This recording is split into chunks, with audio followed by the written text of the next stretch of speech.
Welcome back. In this demonstration, we are going to focus on the open-formed quilling shapes in here. If we look at my previous example, I've got some of them right down here with a V scroll and an open heart and an S scroll and a C scroll. These are forms that are not closed, or you don't start with a closed coil. So they're a little different. That's why I decided to put them into a separate video. So to get started, you'll need your quilling tool, you'll need a pin tool and some glue to glue them down. And we're going to focus on how to work with a piece of paper that's different than what we've done before. So to get started, you'll take your quilling strip here and fold it in half. So there's those two ends held together. And then just take this and squash it down so that you get a crease here in the middle. All right. Then with that in mind, you'll take your quilling tool and you're going to start at one end of your paper. So if I just slide the paper in and start to twist, I'm twisting in towards the crease at this point. All right. And we want to twist this one. This is going to be the open heart. So I'm going to twist this one just like I would normally with a closed coil. And as I get, you can kind of see the crease right there because of the difference in the light. And I can pull this in as far as you want and then let it sit for a second and undo it. Then that will form one side of the open heart. Then if I take the second strip of paper here and follow the same procedure by sliding it through and coiling it towards the center, I can then create a heart shape. Okay, so that it looks something like that. Now with the heart shape here, you could glue these two pieces together. You could leave them open so it kind of gives the image of a heart, but it's not all the way together. And then glue it down. Depending on what you want it to look like, you could make these coils go up, go down, have them even, have them not even. So as you're making your decisions with your own artwork, you can make those kinds of decisions. But for now, just glue this down on your practice paper so that I can see you've experimented with that open heart situation. And glue it down so that it does look like a heart. Okay, just like that. Now the V scroll is basically an open heart, but it's just wider. You would take this paper again, match the ends up, fold it in half, and follow that same procedure. And the V scroll is just wider than the open heart. And you could V scroll it so that it's a right angle or a acute angle or maybe an obtuse angle so that they're different shapes that you could really make. And since it's an open shape, you have a little bit more flexibility than having it be a closed shape. So there's the one coil on one side, the second coil for the second side,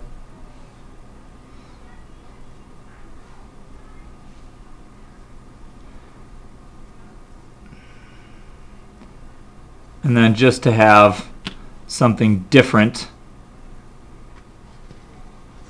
I'll leave it kind of like this so that you could imagine it could be used for a letter, like that being the letter L or something, or you could leave it more like a V, but the V looks a little bit too much like a heart, so I want to change that so that you can see it used for something else. So there's my V scroll heart kind of thing. The S scroll is kind of the same as the other two. It's an open form. You're going to want to fold your paper strip in half. And then instead of coiling both of them towards the center of the crease, you're going to coil one direction and one the other direction. All right, so here's my coil, and I'm going to coil it backwards this time so that it's going away from that center crease. I'm going to pull it almost all the way down to the crease there.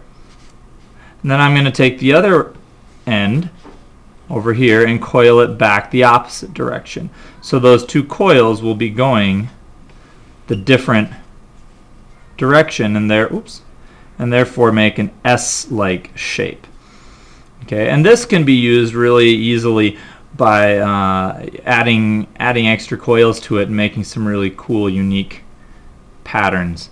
So there's my little S coil. You can see my S scroll. It's going one direction as well as the opposite direction, so that spiral twists around the other way. All right. So for the S scroll, do a pretty nice job with that, and then glue it down onto your S scroll. Of course, I've got mine backwards now, but same thing. Okay, there's my backwards S scroll.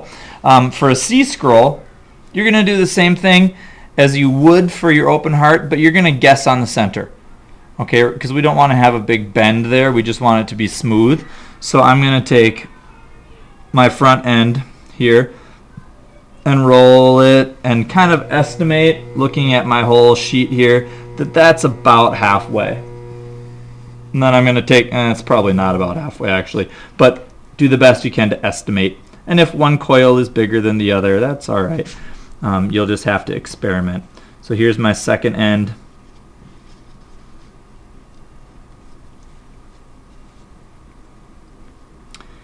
And there is my C scroll. And then based on how you make it, you can kind of adjust it so that it could be 2, or it could look like a C, or you could have it one coil larger, one coil smaller. You could have both the coils the same size, so that you can use that creatively. All right, so here we go with the C scroll. And then the connected scroll, for this one, you can do 2 different kinds of connected scrolls. You could either make 2 scrolls separately and then glue them end to end, or you could take 2 strips of paper and glue them end to end this direction and then have a really long coil. So just to show you, if I do one scroll, like a C scroll and an S scroll, and then I'll glue those kind of end to end and fill the space a little bit. So there's one end, here's my other end.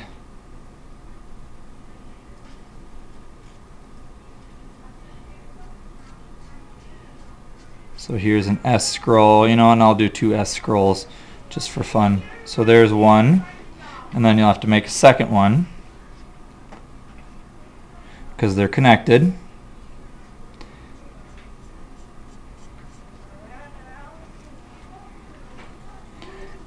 And you'll add those together. Now, as we finish this, you're going to make your own creations. I've left you 5 spaces to kind of make your own creation or experiment with either closed form or open form, and decide how you want those to be created. And as we work into your own artwork for our artwork part, this is just practice, right?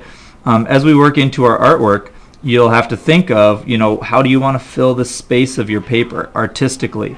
How do you want those coils to create pattern or repetition in your artwork so that you can make a statement with that? I mean, just by putting these 2 together, I almost see like the little S scrolly things on a violin or a cello or on upright bass. So you could make lots of ideas or impressions of things in your own artwork by just how you put the scrolls or the coils or the closed forms together. You could make some pretty unique creations. All right, so there is my connected scroll, almost making, if I turn it this way, kind of like a heart shape.